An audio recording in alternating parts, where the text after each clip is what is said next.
A rancher woke to find 5 beautiful Apache women in his barn, bruised and barefoot.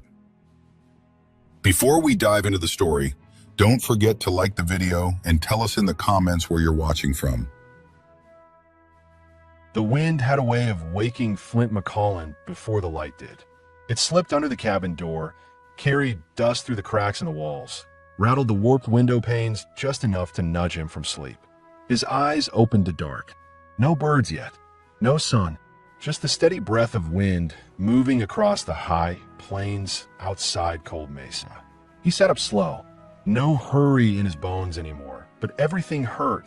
The old wound in his side, the stiffness in his back, the way time weighed on his knees every morning.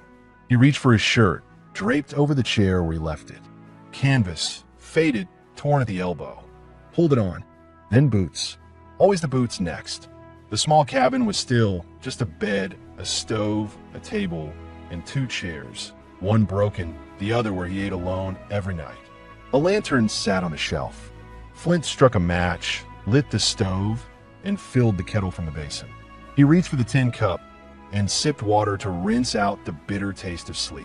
Flint was 45, maybe a year or 2 past that, but didn't keep track. The war had taken his youth, the fire had taken his wife, and this land had taken everything else. He didn't fight it. He didn't ask for anything back. He just lived alone, quiet day by day. He kept the ranch running, though barely. Few cattle left. Mostly chickens now, and one old mare too stubborn to die. He stepped outside, letting the door ease shut behind him. The cold hit his chest sharp. Another dry morning. The kind that came often at the edge of the mesa, where the ground cracked underfoot and nothing grew unless you fought for it. That's when he noticed it. The barn door was open. Not wide, just cracked a little. Enough for the wind to catch and rock it on its hinge. Flint stopped, stared at it. He didn't leave it like that. He stayed still for a long moment, eyes narrowing. His stomach tensed. Not fear, not exactly, but a tightening of everything, a readiness. He'd seen men move fast when they didn't need to. That never helped. So he didn't. He took a step off the porch, then another. No noise except the wind and the scrape of his boots on packed earth. He didn't go for his shotgun. Not yet. It was inside, leaning behind the door like always, but he didn't feel a threat. Not the kind that moved loud. This felt different, quieter. He reached the barn and put his hand flat against the wood, felt the cold, rough grain of it, then pushed the door open just enough to see inside. He froze. There in the straw and shadows were 5 figures. Girls, women, all native, Apache by their dress and bone structure. Bruised, barefoot, shivering despite the hay. They looked up but didn't rise. The oldest one sat upright, legs folded beneath her, arms around the others like she was holding them in place. Her face was bruised, lip cracked, one eye swollen. She met his gaze directly. Flint's pulse picked up. His chest felt tight, like something pressed against it from the inside. He'd seen pain before, up close, in men on the battlefield. In his wife's face the night the house caught fire. But this was different. This wasn't fresh blood and panic. This was the after. This was what survived when nobody came to help. He didn't say anything. One of the younger girls stirred, drawing a blanket tighter around her shoulders, but none of them moved to stand. None asked for anything. No cries, no begging.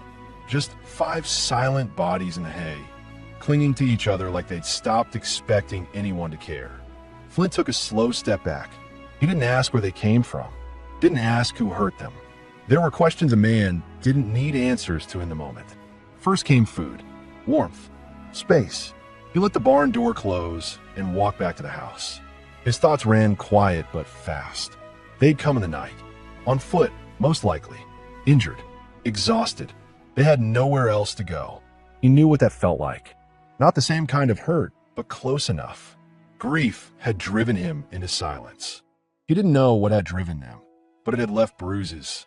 Inside, he cut bread, opened a jar of beans, set dried meat and apples on a tray, filled the kettle again, took down the extra blanket from a nail on the wall. He hesitated before he left the cabin. His hands paused over the shotgun. Still didn't take it. Back at the barn, he opened the door just enough to slide the tray and blanket inside. He didn't speak. just placed it on a low crate and stepped back. The older woman's eyes followed him the whole time, but she said nothing. He closed the door behind him and stood still in the cold. They were strangers. He had no obligation, but something had settled in his gut, solid and heavy. Leaving them out there, even for a night, wasn't an option. Not for him. Not anymore. The next morning, the food was gone. The blanket, too. He noticed the barn door latched from the inside. That day, he worked like usual, repaired a fence post, fed the animals, hauled water, but his eyes kept drifting to the barn. The wind had dropped. The air hung dry and still. Later, he left Stu on the porch. Not much. Enough. When he stepped out after dark, the pot was gone. No sound, no words. That rhythm continued. By the third day, he found a shallow bowl of wild herbs near the coop. Somebody had picked them and left them neatly wrapped in cloth. The trough had been scrubbed clean. The chickens fed before he got there. They were helping, quietly, without thanks, without permission. But it was clear, they meant no harm. They were surviving, together. On the fourth day, he saw her again, the oldest. She stood outside the barn, arms crossed over her chest, face expressionless. "You gonna run us off?" she asked, voice hoarse but steady. Flint shook his head. "No, why not?" He looked at her. He didn't have a good answer. Maybe because he was tired of sending people away. Maybe because for the first time in years, someone else was on the land with him, and it didn't feel wrong. He shrugged. "Don't see a reason to." That was enough. She gave a small nod and stepped back into the barn. Flint returned to the house, a strange calm settling over him. By the end of the week, all 5 women had emerged. Not fully, not at once, but in pieces. One of them, thin and quiet, stayed near the chicken coop and fixed the latch with a nail and some twine. Another swept the barn floor with a handmade broom. The youngest sat under the porch rail, stitching small dolls from cloth scraps. She never spoke, but she hummed sometimes low, tuneless. Flint didn't ask questions. He made more stew, left out every night. On the 7th night, just before dark, he heard footsteps on the porch. Soft, cautious. When he opened the door, they were standing there, 5 of them. Faces clean, shoulders straighter. Still bruised, still wary but upright. He stepped aside. No one moved for a long moment. Then the younger ones entered, single file. The oldest waited until they were in, then turned to Flint. Her eyes searched his face. "You got room for 6. He looked past her, into the cabin. At the small table, the pot on the stove, the fire crackling low. "I'll make do," he said. She stepped in last. He shut the door gently behind her. And for the first time in years, the cabin wasn't silent. It wasn't loud either, but it was no longer empty. They ate together that night. Flint didn't talk much. Neither did they. But food passed from hand to hand. The fire stayed warm, and no one asked when they'd be leaving. And Flint, sitting at the table with 5 strangers who no longer felt like strangers, understood something he hadn't in a long time. This land might still have room for people who'd lost everything, if they were willing to stay. And maybe he was ready to stay too. The air in the cabin changed after that first night.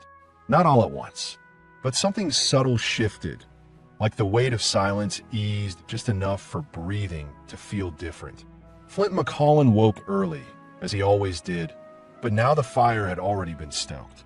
Someone had gone out before him, collected kindling, even stirred the embers back to life. The kettle steamed on the stove. The cabin smelled faintly of sage.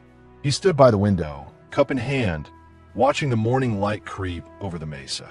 There were still no questions, no names exchanged, but presence meant something here.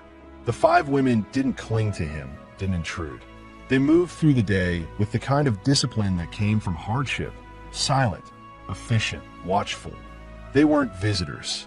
They weren't guests. They were survivors, same as him. By mid-morning, Flint stepped out and found the youngest girl. Wren, he would soon learn, kneeling beside the well with a tin bowl. She was cleaning potatoes, her small hands red from the cold water, mouth pressed into a line. She didn't flinch when he approached. She didn't speak either, just kept working. He crouched near her without a word and watched. Her fingers were quick, precise, too practiced for a child. Flint felt something turn in his gut, a kind of quiet anger, Not at her, but at whatever had made her grow up too fast. "You cold?" he asked finally, voice low. She looked up, surprised he'd spoken. Then she gave the smallest shake of her head. He nodded and left her there, but later, a thicker shawl was left folded on the porch rail. She didn't say thank you. He didn't expect it. That afternoon, the older woman came to him. She stood by the fence where he was patching a broken rail. He saw her shadow before her voice. "We'll work," she said. He straightened up slowly. His back ached. He wiped his hands on his pants. "I know." She didn't move. "You're wondering if we'll leave," she said after a beat. "We won't. Not unless we have to." Flint looked her over. The bruises on her face had darkened. One arm was wrapped with cloth, tight at the elbow. He'd seen wounds like that. Strain, maybe a break. But she didn't favor it. "What's your name?" he asked. "Ayana." He gave a small nod. Flint, she seemed to already know. Maybe Wren had told her. Or maybe she'd seen it burned into the saddle on the old mare's back. She stepped forward and ran her fingers along the top of the fence rail. "We'll stay out of your way." Flint shook his head. "Don't want that." Ayana's eyes narrowed. Not suspicious, just puzzled. "This place is too quiet on its own," he added. She held his gaze for a moment longer, then nodded once and walked away. As the sun climbed, the women split into their own rhythm. Sani, with her loose braid and quiet smile, took to the far patch near the fence, clearing brush and gathering bits of wildflower. Tallulah, the smallest, moved barefoot between the barn and coop, fixing hinges and scraping out the trough with a flat rock. Mika worked with her dominant hand only, her other still wrapped in cloth from a break or fracture that had never healed right. But she moved with focus, repairing the chicken wire and sorting nails from a tin flint had long forgotten. Each one kept close to the others, but moved with independence. They didn't hover. They didn't expect anything. And that unsettled Flint more than if they had. They weren't acting like people who'd been rescued. They were acting like people who weren't sure what it meant to be safe. He kept thinking about that. That evening, as dusk painted the cliffs in orange and rust, Flint pulled a second bench onto the porch. The cabin had only one, but he hauled another from the barn, scratched and uneven, but steady. He didn't say why, just set it there in case someone wanted to sit.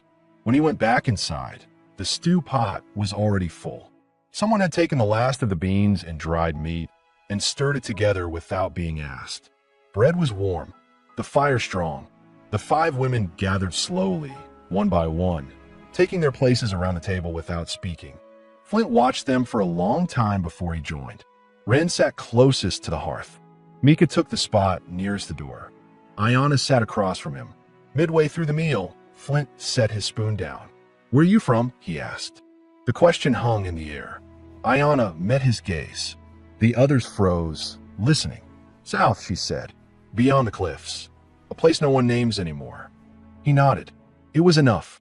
He didn't press about how they got here. But a few things were clear now. They hadn't just wandered. They were running from something. And they hadn't expected to survive the trip. Ayana watched him carefully. "We were taken," she said finally. Her voice was steady, but her hand stilled.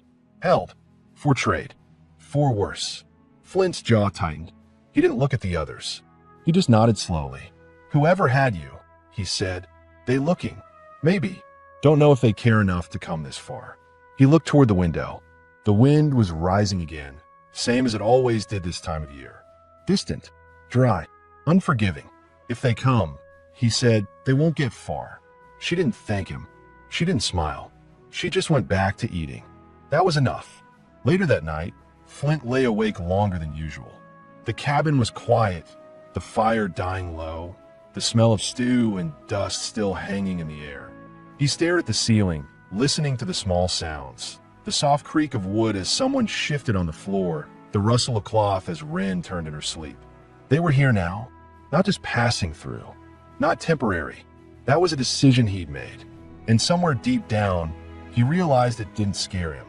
Not like it should have. For years he'd lived alone, because being alone meant nothing could be taken from him again. But that morning, seeing Wren's hands in the water, hearing Ayana speak without fear, watching them work the land like it was already theirs, he knew something had started. And it wasn't going to end the way things usually did around Cold Mesa. Not this time. The following days passed in slow shifts, the kind Flint hadn't felt in years. Not since before the fire, before the war, before everything in his life turned into silence and scorched wood and empty days. The land didn't change, but the ranch began to feel different. There were still only a few words spoken each day, but the work got done faster. The barn didn't creak the same anymore. The kitchen smelled like food again.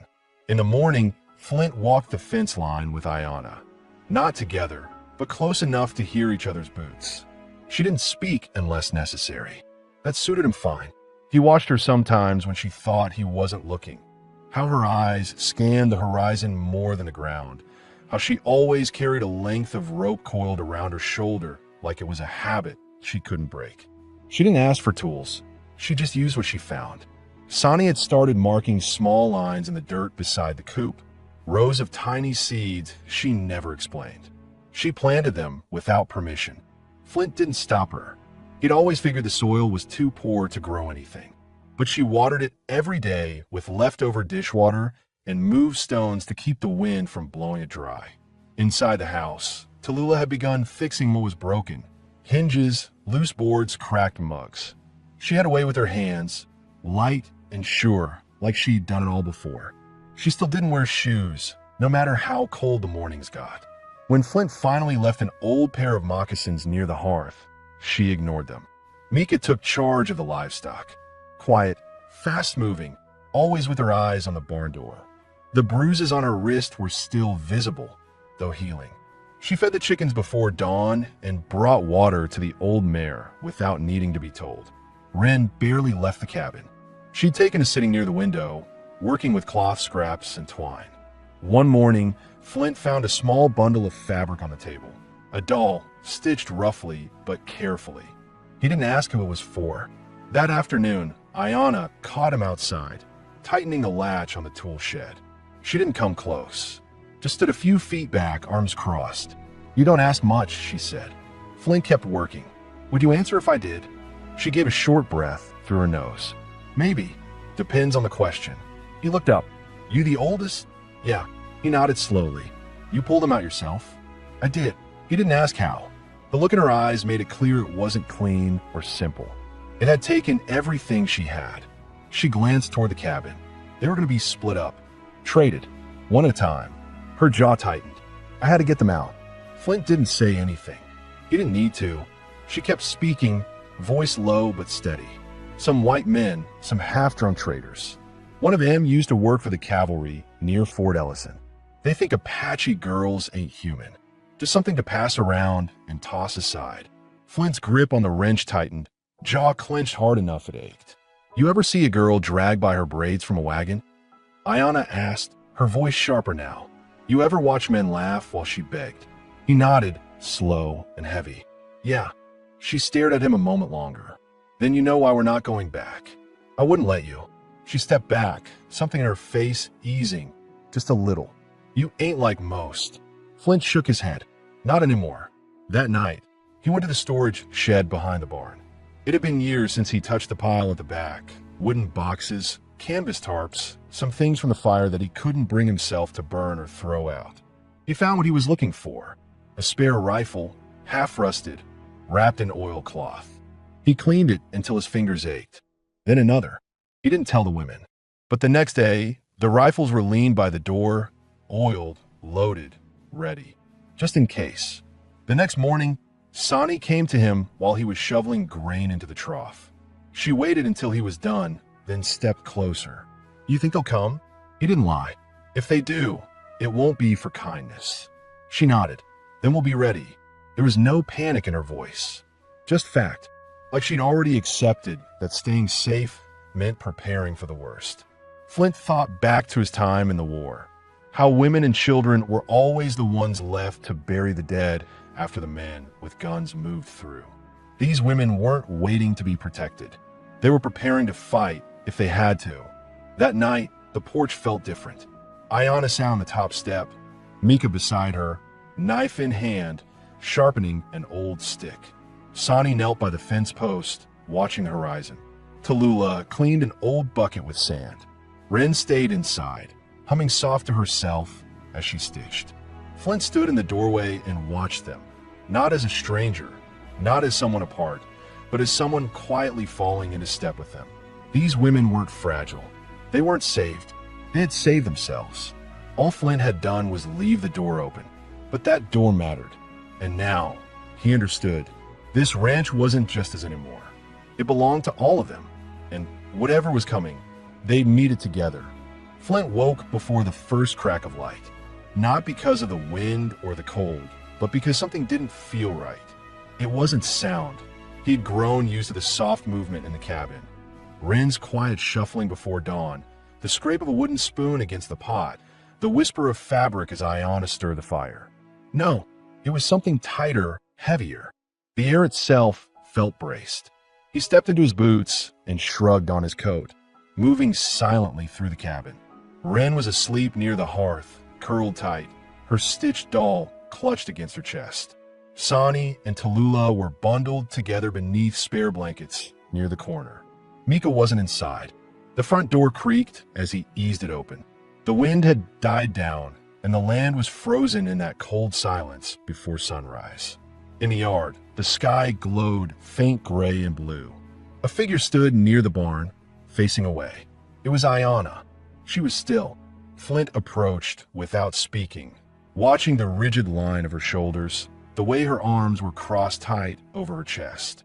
Her hair was unbraided, loose, and heavy down her back. "Something wrong?" he asked quietly. She didn't turn. Horse prints. Fresh. Coming from the ridge. Flint looked past her. In the pale dirt, hoof marks curved in from the southeast trail. Deep. Not ranch horses. Too narrow. Too sharp. Ridden hard. Recently, he crouched beside them, touching the edge of the print with his fingers. The soil was still cool, but the edges hadn't settled yet. "More than one," she said. "Two, maybe three." He stood and nodded. "You tell the others?" She shook her head. Didn't want to scare them. They'll need to know. She turned in, finally looking at him. There was no fear in her eyes, just readiness. And something else too. Expectation. "You think it's them?" she asked. Flint didn't answer right away. He watched the horizon. There was no movement yet, just the stillness before something arrived. "They'll come quiet if it is." She nodded again. "Then we stay louder." They didn't run, didn't prepare to leave.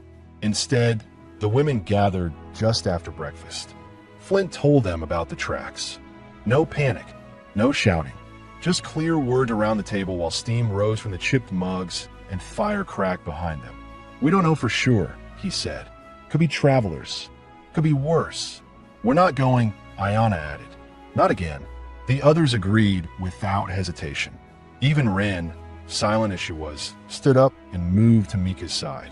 That day became different. Tallulah took to the barn, boarding up the side window and reinforcing the latch with a rusted iron rod. She didn't stop for meals. Her hands were covered in dust and splinters by noon. Flint caught her limping once, her bare feet bruised, but she ignored it. Mika strung a length of wire along the gate, tying it to old nails buried in the fence post. A makeshift alarm. She spent most of the afternoon sharpening sticks and checking the blades they'd scavenged from the kitchen drawer. Sani dug up the seedlings she'd just planted and moved them into small pots she made from broken clay and scrap wood. Her expression stayed blank, but her hands trembled. "They'll need water," she said to no one in particular. "If something happens." Flint found himself walking the perimeter more than usual. Every time he came back to the porch, someone had done something. Swept the steps, stacked kindling, stitched another blanket. Nothing said aloud, just movement, purpose.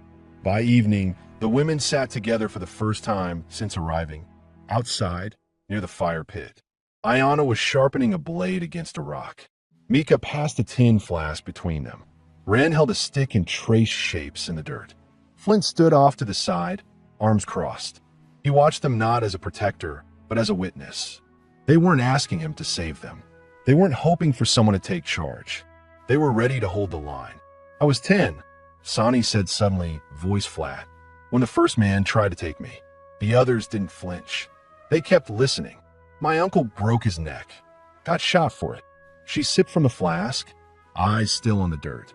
That's when I stopped crying. Flint didn't move. He didn't offer comfort. That wasn't what she needed. What she needed was to say it out loud. Ayanna looked up. Her voice was quiet but firm. If they come again, we don't hide. We make them understand this isn't a place they can walk through. Mika nodded. We make them afraid. Tallulah didn't speak, but her hands balled into fists at her sides. Flint understood now what he hadn't seen in the first days. These weren't just women in need. These were warriors in hiding. Their strength hadn't disappeared. It had only gone underground. Now it was rising. That night, Flint stayed awake on the porch. The rifle rested across his knees. The women moved behind him, quiet, half visible in the glow of the oil lamp. One by one, they checked windows, laid coals in the fire, pulled the curtains tight. At some point near midnight, Ayanna came out and sat beside him. She didn't say anything. Neither did he. They watched the road together, listening to the wind and the quiet creak of wood. "Why'd you let us stay?" she asked after a long silence. Flint didn't answer right away. He looked out across the land, at the red cliffs outlined faintly in moonlight, the hills he'd walked alone for years. "Because I know what it feels like," he said finally, "to have no one come." She turned toward him, studying him. And I don't want to be that man anymore." She sat with that for a long time. Then she reached down, picked up the second rifle he'd left beside the bench, and rested it across her lap. Together, they waited for dawn. Not with fear, but with purpose. This wasn't just Flint's land anymore, and no one would take it from them without a fight. The next morning arrived slow and gray, with the sky heavy enough to press down on the mesa. A low fog clung to the ridge, muffling sound, making everything feel closer than it should have. Flint hadn't slept. Neither had Ayanna. She was still seated beside him on the porch when the first crows stirred from the trees behind the barn. Inside the cabin, the others began to move. Flint heard Wren's soft steps first, the shuffle of Tallulah unfolding a blanket, then the clatter of a kettle on the stove. The air filled with the familiar scent of boiled coffee and smoke damp wool. Nothing was said. That had become the way of things. They all knew what might come. They just didn't speak it aloud. By mid-morning, the fog had begun to lift. Flint walked the ridge behind the barn, scanning the distance with a pair of field glasses he'd dug out of a trunk he hadn't opened since the war. He saw nothing, but the stillness worried him more than the idea of movement. The hoofprints were still there, half filled with wind-blown grit. Fresh, real. No one had imagined them. Back at the cabin, Mika and Tallulah were reinforcing the back window with broken fence slats and strips of rawhide. Wren sat in the corner, threading needles with horsehair. Flint watched her hands, delicate, fast, too experienced for someone that young. It made something in his chest tighten. She still hadn't spoken since arriving. He stepped inside. The room went quiet for a moment. "You all right?" he asked her. Wren didn't lift her head. She kept stitching. Her voice, when it came, was soft, nearly a whisper. "If they come back, will you give us up?" Flint blinked. The words hit like a slap he hadn't braced for. "No," he said. She nodded once, kept sewing. He didn't ask who she meant by they. He didn't need to. Whoever it was, whatever had been done to her, she remembered it too clearly to name. Outside, Ayanna had begun walking the fence line again, this time with a rifle on her back. Sani followed her a few paces behind, collecting small rocks and stacking them in a pouch at her hip. When Flint joined them, Ayanna glanced over her shoulder. "Still nothing," he said. She nodded. "They'll wait until they think we're soft again." Flint squinted into the horizon. "You think they saw you? We ran fast, but we didn't hide well." Flint didn't like that. If men were out there looking, if they'd marked the ranch, then it was only a matter of time. That evening, he pulled out the old mare and rode to the edge of the main trail where it met the eastern slope. Just before the bend, he placed a narrow metal pan upside down, partially buried in gravel. He tied an empty bottle next to it with wire, a makeshift signal. If someone passed that way, the pan would shift and the bottle would clink loud enough to echo across the rocks.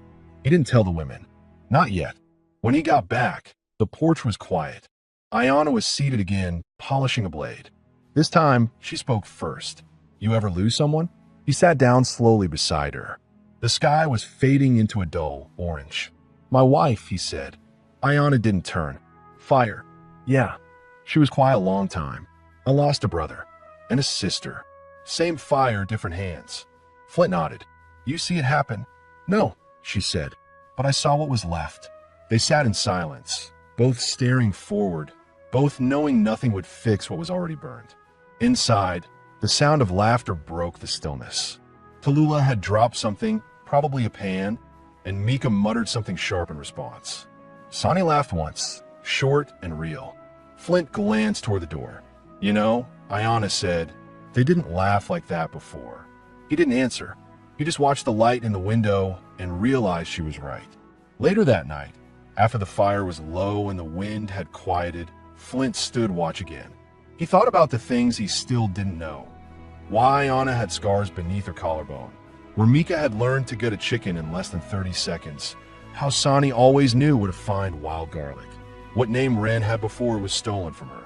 He thought about the things they'd never tell him. And he knew, without needing to hear it, that if danger came, they would fight. Not because they trusted him, but because they had each other. He was just part of it now.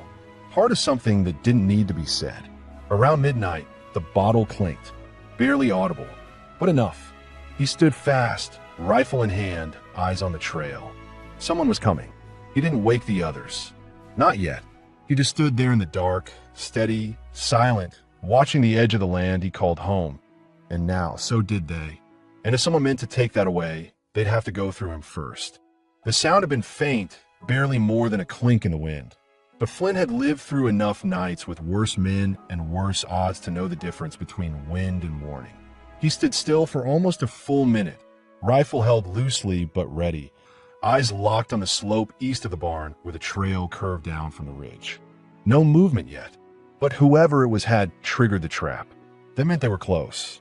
He didn't wake the others right away.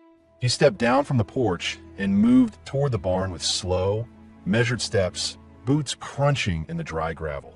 The air was cold, still, the kind of stillness that made everything sound louder than it was. His breathing, the creak of the barn door, the metallic shift of the rifle bolt as he checked the chamber. Inside the barn, he went to the sidewall and slid the hatch open just a crack. The view was narrow, but he could see the bend in the trail from here. Moonlight caught the movement first, just a shape shifting behind a bush, the brief glint of a stirrup. Then another. 2 riders, maybe 3, moving slow, quiet. Watching the land. Not traders. Not settlers. Flint knew that posture. The way a man moved when he wasn't just riding through. These were men used to taking things. He slid the hatch shut, locked the door, and returned to the house. Inside, the cabin was quiet, but not asleep. Ayanna was already standing by the hearth, eyes sharp, rifle in hand. Ren sat near her, wide awake but silent, clutching the doll to her chest. Tallulah and Sonny stirred near the back wall. Mika was already by the door, lacing her boots. Flint said it plain. They're here. No one screamed. No one asked how many. Ayanna only said, how far? Half a mile. Moving slow. Might be waiting for dark. She nodded. They'll come just before sunup. That's when men like that move. Just enough light to see, not enough for anyone to spot them first. Flint started passing out what little ammo he had, 12 round for his rifle, a spare revolver with 6 shots, 2 knives, and 1 old shotgun Mika had already cleaned. We only shoot if we have to, he said. If they talk, we listen, but we don't open that door unless we mean to hold it. Sonny crouched by the window. What if they ask for us by name? Then I say you're not here. They won't believe it. They don't need to, Ayanna said. They prepared in silence. Mika reinforced the back entrance with a plank she'd been saving from the old chicken coop. Tallulah scattered broken glass and horseshoe nails outside the rear window. Flint took Ren aside, looked her straight in the eyes. You stay down. You stay quiet. If something happens, you take the small door out through the root cellar. You run until you see the river. You understand? She nodded, not crying, just listening, memorizing every word. Hours passed. The cabin held still under the weight of waiting. The fire burned low, the lamps snuffed. Flint sat near the door, rifle across his lap. Ayana took the window, Mika the back, Sonny near the loft. Tallulah, knife in hand, watched the sidewall. Just before dawn, hooves crunched the dirt. 3 men, one dismounted, walked to the porch, boot heels loud on the wood. Flint didn't move yet. The man banged a fist on the door. "You in there, old man?" Flint waited. The voice came again, drawl thick, slow, not drunk, but full of that certainty men have when they think no one will stop them.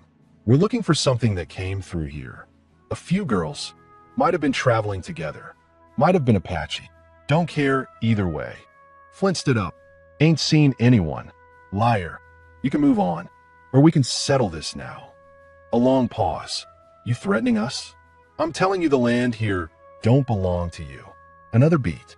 Then another knock. This one louder, closer to a punch.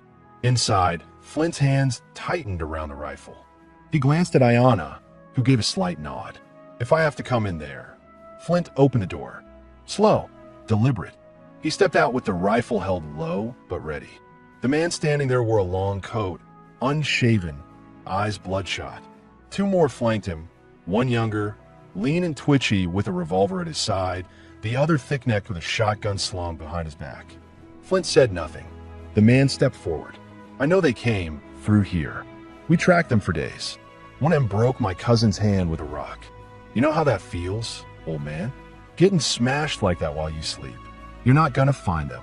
They're not yours. They don't belong to anyone." The man smirked, looked over Flint's shoulder toward the barn. "That's a lot of talk for one man." Flint raised the rifle. "That's your last warning." Behind him, the cabin door opened just enough for Ayana to step out. Rifle raised. Sonny came behind her. Then Mika. Then Tallulah. For women, side by side, not yelling, not moving fast. Just ready. The men went still. The smirk faded. The leader looked between them, then back at Flint. "You'd kill over them?" "No," Flint said. "I'd kill for what's right. They just happen to be part of that." The man spat in the dirt. He took a long breath, hand twitching near his coat. Then he backed up 1 step, then another. "You're gonna regret this," he said. "No, I won't." The men mounted and rode off without another word. No shots fired. No blood. Just silence. Flint stood there until the dust settled, until the sound of hooves faded down the trail. He turned back. Ayana was still there, rifle in hand. She didn't lower it until the others were inside. Wren rushed forward and gripped Flint's coat, holding it tight with both fists. He didn't speak. He just knelt beside her, hand on her back, steady. They had stayed, and it had been enough. For now. After the men disappeared over the ridge, cold mesa went still again, but it wasn't the same kind of stillness as before. It was heavier now, thick with what could have happened and didn't. No one celebrated. No one smiled. They just breathed, slow and quiet, like the air might shatter if they exhaled too hard. Flint didn't sit down right away. He stood near the porch, watching the dust settle. His hands had stopped trembling, but the ache in his jaw told him he'd been clenching it the whole time. Wren hadn't let go of his coat, not until Ayana knelt beside her and gently pulled her into her arms. Even then, the girl's eyes never left Flint. Inside the cabin, Mika pulled the curtains shut, checked every latch. Sonny poured water into a tin cup with both hands shaking. Tallulah sat against the wall, still clutching her knife, knuckles white. The adrenaline was wearing off. What was left behind wasn't relief. It was something colder, something closer to recognition. They'd stared down what they'd all feared was coming, and they'd held. Flint sat at the edge of the porch with his rifle across his lap. Ayana joined him after a while, her face unreadable. For a long time, they didn't speak. Then she said, "They'll be back." "I know. They might bring more." "I know that too." She leaned back against the post and looked out at the trail, now empty, quiet. "Do you regret it?" she asked. Flint didn't answer right away. He looked down at the dirt beneath his boots, then at the worn ridges in the rifle stock. "I've made a lot of decisions I regret," he said. "This ain't one of them." She nodded slowly. "Neither is staying." Later that afternoon, while Flint repaired the fence near the east trail, Wren brought him a cloth with a biscuit folded inside. She didn't say a word, just set it down on a fence post and waited. Flint looked at it, then at her. "You made this." She nodded once. "It's good," he said after a bite. "Real good." Her mouth twitched, something like the beginning of a smile, but she didn't let it reach her eyes. She turned and walked back toward the house without another word. Inside, the rhythm of the place returned in cautious pieces. Mika cleaned the pots, slower than usual. Tallulah finally unwrapped her feet and let Sani dress the blisters. Ayana sat at the table, sharpening the blade she'd used during the standoff, the steel glinting softly in the firelight. Flint watched her from the stove, waiting. "Where'd you learn to hold a rifle like that?" he asked. She looked up. "My father. He taught you. He taught my brothers." I watched. Flint nodded. "They still around?" Ayana stared at the fire. "No." He didn't ask more. That night, he brought down an old map from a shelf above the door, cracked, yellowing, still marked with trails from the war years. He laid it out on the table, smoothing the creases. "These men," he said, "they came from the southeast. Fort Ellison's a few days' ride that direction. Could be others behind them. Could be they were acting alone." Ayana leaned over the map. They weren't alone, even if they came in threes. Flint tapped the edge of the mesa with his finger. "We're here. Next water's 15 miles. Next help's twice that. If they come again, we won't see them till they're close. So we stay ready," Mika said from behind him. "Always." Flint looked around the room. There were no weak ones here. No one looking for someone else to carry their weight. He folded the map. "Then we make this place stronger." The next morning, they started rebuilding. Flint showed Sani how to reinforce the coop posts with stone instead of wood. Tallulah built a new brace for the barn window. Mika and Ayana hauled water and filled every barrel, every trough. Flint spent hours digging out the root cellar's back tunnel, clearing it in case they ever had to hide Ren or escape fast. He noticed small things changing. Ren began humming again. Sani braided her hair before chores. Tallulah started wearing the moccasins he'd left for her weeks ago. One evening, Flint walked out to the west field and found Ayana standing there, alone, hands in her pockets, watching the sun fall behind the cliffs. She didn't turn as he approached. "You built something here," she said. He shrugged. "Wasn't much of anything before you came." "It's not just a house," she said. "It's the way it feels. Like it matters again." Flint stood beside her, looking out over the land. "It does." She looked at him, her voice quieter now. "We've all been places where we weren't supposed to survive." He nodded. "Same. You lost everything too?" Flint's jaw tensed. "I lost what made me human for a while." Ayana didn't speak after that, but she didn't walk away either. They stood there until the sky turned dark, and the only sound left was the wind through the grass. Back at the cabin, Ren was asleep by the fire, her doll tucked under her arm. Tallulah was already snoring. Mika had set the traps near the barn again, this time double-latched. Sani left a tin of dried flowers on the table, no explanation, just something to make the place smell better. Flint sat down by the hearth. Ayana sat across from him. Neither said goodnight. Neither needed to. The danger wasn't gone, but something deeper had settled in its place. Something stronger than fear. It was the beginning of home, not the one you're born into, the kind you choose. The days after the standoff didn't pass quietly. They passed with purpose. The threat had changed them, not by breaking them, but by clarifying what they already knew. This ranch was no longer a stop on the way to somewhere else. It was a line in the dirt, a place to make a stand, a place worth protecting. By the end of the week, the fences had been reinforced. Ayana and Flint clear brush near the ridge where riders could approach unseen. Mika replaced the hinges on the barn doors. Sani patched the roof seam with boiled tar. Tallulah took to trapping, small snares hidden just off the trail for rabbits. Even Ren, who still barely spoke, began feeding the chickens on her own each morning, checking each one for signs of illness like she'd been doing it her whole life. But with safety returning in fragments, other things started to stir too. Questions long pushed down, glances held just a bit longer, silences that stretched in new ways. Flint noticed it in small things. How Ayana lingered near the porch after chores were done.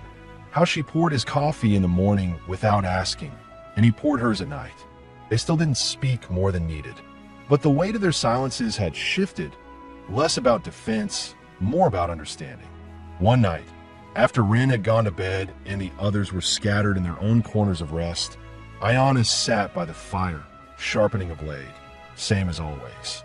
Flint sat across from her, working a worn rag along the barrel of his rifle. The room was dim. The air was warm. Without looking up, Ayanna spoke. "You think they'll ever come back?" Flint ran the rag one more time before answering. "Men like that don't like losing. Maybe they wait. Maybe they forget." "You don't think they'll forget?" "No." She nodded. Her hands were steady. "Then we stay ready." Flint looked up. "You ever think of leaving?" "Going somewhere new." Ayanna set the knife down. Her eyes met his steady. "We've been running a long time. This is the first place that didn't want something from us." She paused. "In the first place I've ever thought of staying." Flint didn't respond right away. He didn't trust words with too much weight. But he felt something in his chest shift, a kind of slow permission, like a gate swinging open after years of being locked shut. That same night, long after the fire had died down, a question lingered in Flint's mind, one that had been sitting there since the day they'd appeared in his barn. "Why here?" he asked. "Why this ranch? There's other places closer to the trails." Ayanna was quiet for a long moment. Then she answered, "We weren't heading for here. We were heading for water." Ren remembered seeing this place once. Said a man lived alone. Said he didn't shoot at her. Flint blinked. She was here before. She came through with her mother 2 years ago. They begged for bread. He left some on a crate by the porch and went back inside. Said nothing. He remembered. Not the girl. She was smaller then, but the scene. 2 figures, gaunt and silent. He hadn't asked their names. Just left food and kept the door shut. Back then, it hadn't felt like kindness. It had felt like cowardice. She never forgot that, Ayanna said. When things got bad, she said we should find that place again. Flint leaned back in his chair. The fire cracked low. He didn't know what to say. "You didn't save her," Ayanna added. "But you didn't make it worse." Sometimes, that's enough to matter. It settled something in him. The next day, the work continued. Ayanna started clearing a patch of earth near the side of the barn, measuring it by hand, pacing the shape. When Flint asked what she was doing, she said, "A proper garden, not just wildflowers." Sonny helped, of course. She'd already begun marking rows with twine. Flint hauled buckets of water from the well. Even Wren came out, carrying small stones to line the edge. It was the first time she stayed outside past dusk. Tallulah began writing in an old ledger she found in the cabinet. At first, Flint thought she was just scribbling, but then he realized she was documenting everything: weather, animal births, fence repairs, where the traps were set. A record of this place, as if it would go on. One evening, as they all sat on the porch sharing cornbread and coffee, Flint felt something settle deep in his bones. There was laughter, soft, real. Mika had told a story about a trader falling off his mule, and Sonny had nearly spit her drink. Ayanna sat next to him, legs stretched out, mug in hand. "You know," she said, "this might be the first time in my life no one's waiting to take something from me." Flint looked at her, then out across the land. "No one's going to," he said. Her fingers brushed his hand, barely, like testing the edge of a thing that might vanish if touched too hard. But he didn't pull away. And for once, neither did she. They didn't speak the word for what it was. But it was there. It was beginning. Not loud. Not fast. Not dramatic. Just present. Alive. And enough. By late summer, the ranch no longer resembled the place Flint had known for years. It hadn't grown in size, just in weight. Every board nailed. Every fence mended. Every path worn into the dirt now held meaning. The women had stayed. Not out of fear, not for lack of options, but because they had chosen to. That mattered more than anything Flint had ever built with his own 2 hands. The garden behind the barn had taken shape. Rows of corn, beans, herbs, even a few wild squashes growing in clay pots lined with stone. Sonny kept a ledger of what had sprouted and what hadn't, cross-referenced with dates, sun hours, and temperature. Tallulah constructed a windbreak from old barrels and wagon canvas. Wren painted symbols on the stones that lined the edge of each row. Simple marks, half memories from a language none of them fully remembered. Mika fashioned a scarecrow from scrap wood and one of Flint's ruined jackets. They didn't speak of danger anymore. Not because it had vanished, but because it had stopped ruling them. The three men from the ridge never returned. Flint checked the traps on the trail every few days out of habit, not fear. Each time, he came back with nothing to report and a little more quiet in his shoulders. That quiet had become something like peace. One morning, while sharpening tools near the shed, Flint saw Wren walking toward him, slow, careful, but without hesitation. She held something wrapped in cloth. When she reached him, she unwrapped it and held it out with both hands. A small leather pouch. Flint looked at her. "What's this?" She didn't speak, just nodded toward the pouch. He opened it. Inside was a braided cord, twisted from horsehair, red thread, and bits of blue cloth. A token, a thank you, a promise. Wren looked up at him, eyes steady. "So you don't forget we stayed." It was the first full sentence she'd spoken to him. He cleared his throat, unsure what to do with the sudden tightness in his chest. "I won't." She handed it over, then turned and walked back to the cabin, shoulders a little straighter. That evening, as dusk settled across the mesa and the fire in the hearth crackled low, Flint and Ayanna sat side by side on the porch bench. The air was warm, the sky clear, stars beginning to show above the ridge. The others were inside, Tallulah humming as she swept the floor, Mika writing in the ledger, Wren curled up with her stitched cloth dolls, and Sonny kneeling by the fire, drying herbs. Ayanna held a cup of warm cider in her hands. She was quiet for a long time. Then, without turning to him, she asked, "Would it bother you if we never left?" Flint didn't answer right away. He looked out over the land.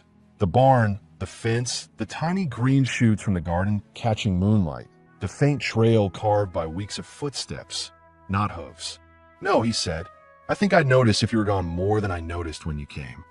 She set her cup down, turned slightly toward him. "You think we're safe now? I think we're safer together than we ever were apart." Her eyes held his, and for the first time, there was no hesitation between them. No guarded half measures. She reached over and took his hand. Not dramatic, just solid, present. Inside, Wren had begun humming. The melody drifted out through the open window, soft, familiar. Ayanna leaned into his side. "You ever think about starting over?" she asked. Flint nodded slowly. "Every day, since the fire. I just never thought I'd get to." They stayed there like that until the light faded completely, until the stars blinked out one by one behind the clouds, until the sound of the world around them. The chickens roosting, the fire crackling, the wind through dry grass, felt more like music than noise. No one asked what came next. No one needed to. They had already built something more lasting than most people ever did. Something quiet, solid, and chosen. Flint didn't need to say, "You can stay." He had already said it in 100 ways. In bread shared, in fences mended, in the rifle handed over without question, in silence kept.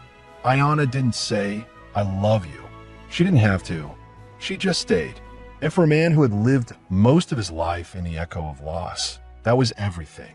The ranch didn't become a legend, but it became home, and no one ever came to take it from them again.